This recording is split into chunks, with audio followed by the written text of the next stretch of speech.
श्री राम समर्थ। जनवरी 23। नामस्मरण रूपी खेत की तैयारी।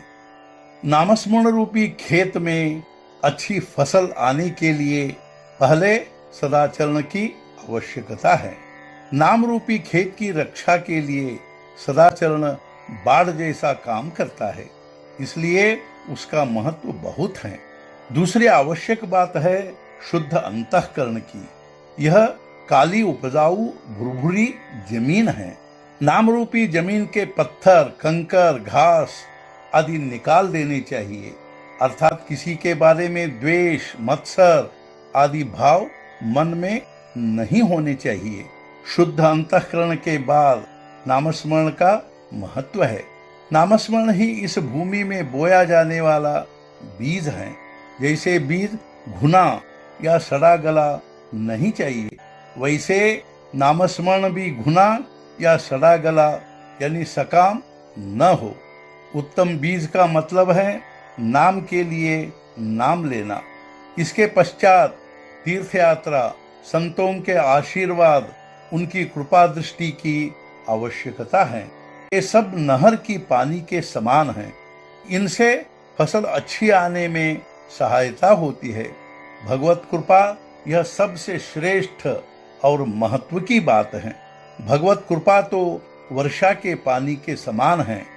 नहर के पानी की अपेक्षा वर्षा के पानी का महत्व कुछ और ही होता है। लेकिन वर्षा होना या न होना हमारे बस की बात नहीं होती।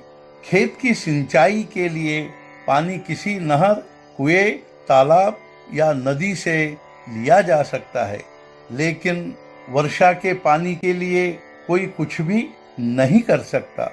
इसलिए कोई भी खेत की निगरानी खूब करेगा तो भी वर्षा के अभाव में फसल न होने का संभव होता है।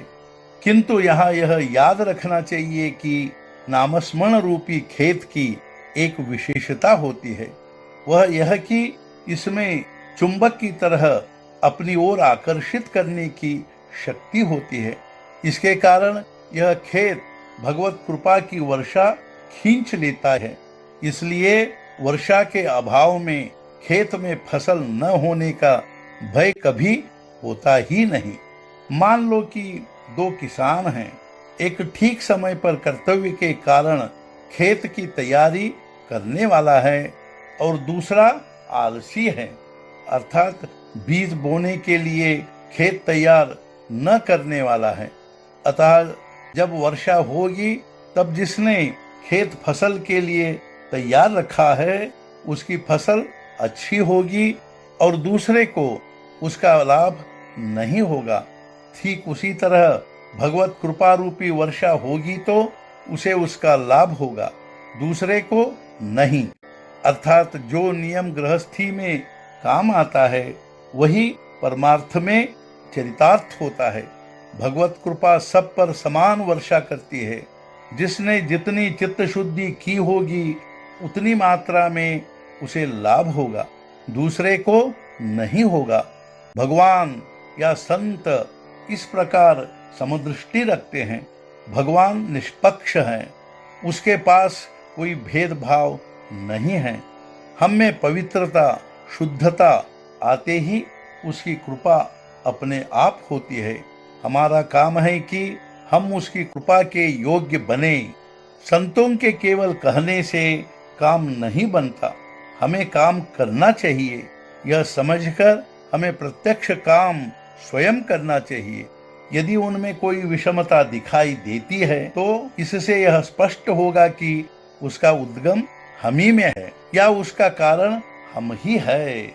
आज का मुख्य विचार, शुद्ध अंतःकरण से यदि नामस्मरण किया जाए तो भगवत कृपा का अनुभव होगा। सद्गुरुनाथ महाराज की जय। जय जय रघुवीर समर्थ।